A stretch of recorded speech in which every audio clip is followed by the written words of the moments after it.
রাজার দরবারে দূর দূরান্ত থেকে মানুষ আসতো চাকরির জন্য। এমনই একদিন রাজা রাজসভায় বসে আছেন, ঠিক সেই সময় একজন অচেনা ব্যক্তি এসে বললেন, রাজামশাই, আমি আপনার সেবায় যোগ দিতে চাই। রাজা একটু মুচকি এসে বলল যে তোমার বিশেষ যোগ্যতা কি? লোকটি তখন শান্ত গলায় বলল, রাজামশাই, আমি মানুষের মুখ দেখেই বলে দিতে পারি যে তার মধ্যে মানুষ লুকিয়ে আছে না পশু।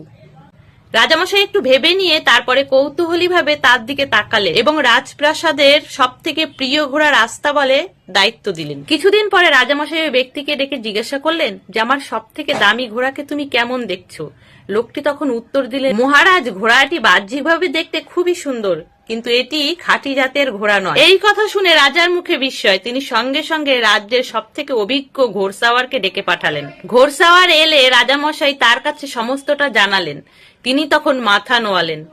তিনি বললেন যে রাজামশাই, এ কথা সত্য, ঘোড়াটি খাঁটি জাতের, কিন্তু ও ছোটবেলায় মা মারা গেছে, ও গরুর দুধ খেয়ে বড় হয়েছে। রাজা এই কথা শুনে তখন ওই ব্যক্তিকে জিজ্ঞাসা করলেন যে তুমি এটা কি করে বুঝলে? লোকটি বিনম্র ভাবে বললেন, মহারাজ, ঘোড়াটি যখন ঘাস খায় তখন মাথা নিচু করে খায়, কিন্তু খাঁটি জাতের ঘোড়া ঘাস মুখে নেওয়ার সাথে সাথে মাথা উঁচু করে ঘাস খায়। রাজা তার প্রখর বুদ্ধিতে মুগ্ধ হয়ে তাকে প্রচুর পুরস্কার দিলেন। শস্য, ঘি, ছাগল, মুরগি সমস্ত কিছু তার ঘরে পাঠিয়ে দিলেন। তারপরে রাজা সেই ব্যক্তিকে বললেন, তুমি এখন থেকে রানীর প্রাসাদে কাজ করবে।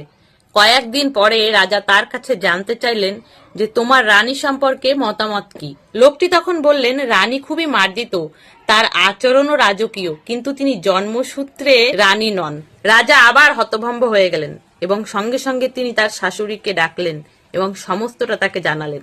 শাশুড়ি সমস্তটা শুনে কিছুটা ভারী গলায় বললেন, এটা সত্য মহারাজ, আমাদের মেয়ে ছোটবেলাতেই মারা যায়। আমরা অন্য একজনের সন্তানকে ছোট থেকে লালন পালন করে বড় করে তুলেছি।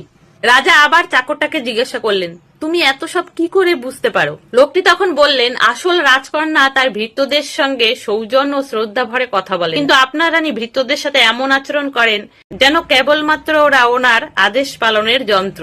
রাজা আবারও খুশি হলেন এবং অনেক পুরস্কার দিয়ে তাকে পুরস্কৃত করলেন। রাজা এবার তাকে নিজের দরবারে স্থায়ী চাকরিতে নিযুক্ত করলেন এবং কদিন পরে তাকে ডেকে জিজ্ঞাসা করলেন, তুমি তো সবাইকে চিনে ফেলো, সবার সম্পর্কেই বলো, এবার আমার সম্পর্কে তুমি কিছু বলো। এই কথা শুনে সেই ব্যক্তি কিছুক্ষণ নীরব হয়ে রইল। তারপরে মহারাজকে বলল, মহারাজ, আপনি যদি আমাকে কথা দেন যে আমার প্রাণ নেবেন না, তাহলে আমি কিছু বলতে পারি। রাজা রাজকীয় গম্ভীরতায় বললেন যে আমি প্রতিশ্রুতি দিলাম। লোকটি তখন মাটির দিকে তাকিয়ে মাথা নিচু করে বলল যে আপনি রাজ সন্তান নন, আর আপনার আচরণেও রাজ রক্তের ছাপ নেই। এই কথা শুনে রাগে রাজার চোখ লাল হয়ে গেল, কিন্তু তখন তার প্রতিশ্রুতির কথা মনে পড়ল, তাই তিনি তার মায়ের প্রাসাদে চলে গেলেন। মা সবটা শুনে গভীরভাবে নিঃশ্বাস ফেলে বললেন যে হ্যাঁ, এটা সত্য, আমরা নিঃসন্তান ছিলাম, আমাদের কোনো সন্তান ছিল না। এক রাখালের ছেলেকে আমরা দত্তক নিয়ে লালন পালন করে বড় করে তুলেছি, আর সেটাই তুমি।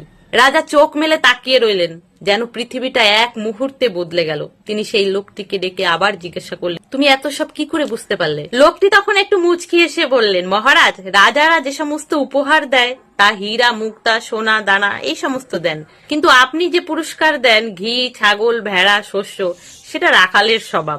তারপর লোকটি কিছুক্ষণ নীরব থেকে বলল, মহারাজ, একজন আসল মানুষের পরিচয় তার মুখে লুকিয়ে থাকে না, লুকিয়ে থাকে তার আচরণে। পদ, মর্যাদা, ধন সম্পত্তি যতই হোক না কেন, মানুষকে মানুষ করে তোলে তার ব্যবহারে। তাহলে বন্ধুরা, ছোট্ট একটা গল্প যদি ভালো লাগে প্লিজ লাইক করে দিও, সাথে কমেন্টও জানিও কেমন লাগলো। সকলে ভালো থেকো, সুস্থ থেকো।